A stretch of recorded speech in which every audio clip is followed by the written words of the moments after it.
এটা দ্বিবার্ষিক সম্মেলন, পৌর এবং থানা চাঁদপুর সদরের দ্বিবার্ষিক সম্মেলন আগামী 13 তারিখে বিকাল 3টায় অনুষ্ঠিত হবে। আমাদের নেতাকর্মীদের মধ্যে এটা নিয়ে অনেক উল্লাস আছে এবং তারা একটা নতুন নেতৃত্ব তৈরি করার জন্য সকলেই আসবে। আমরা নিজেরাও এটার জন্য প্রস্তুত। এখানে উপস্থিত থাকবেন আমাদের কেন্দ্রীয় নেতৃবৃন্দ। নির্বাচন ফেব্রুয়ারিতে হবে, এটা আমরা আশা করি।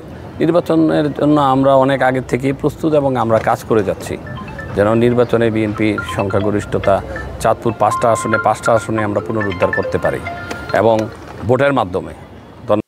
দীর্ঘ 17 বছর পর আমরা এইরকম আনন্দঘন পরিবেশে চাঁদপুর পৌর বিএনপি এবং সদর উপজেলা বিএনপির সম্মেলন করতে যাচ্ছি।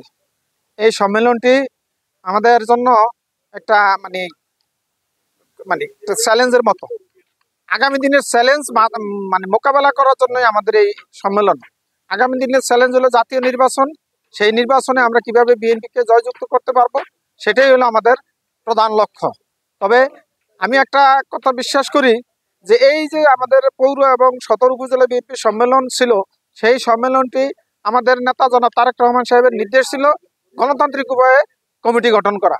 আমাদের যে আজকের যে সম্মেলন উপস্থিতি চলছে, চাঁদপুর সদর থানা বিএনপি দ্বিবার্ষিক সম্মেলন, চাঁদপুর পৌর কমিটি দ্বিবার্ষিক সম্মেলন 2025 সালকে উপলক্ষ করে আমাদের ভিতরে যে একটা উৎসব মুখর আনন্দ পরিবেশ সৃষ্টি হচ্ছে।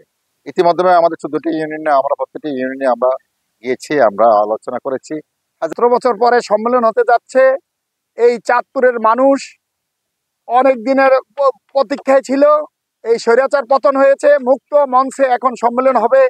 এই সম্মেলনে যাকেই নেতা নির্বাচিত করে আমাদের প্রিয় নেতা জনাব শেখ ফরিদ আহমেদ মানিক ভাই, তাকেই আমরা নেতৃত্বের মসনদে বসাবো।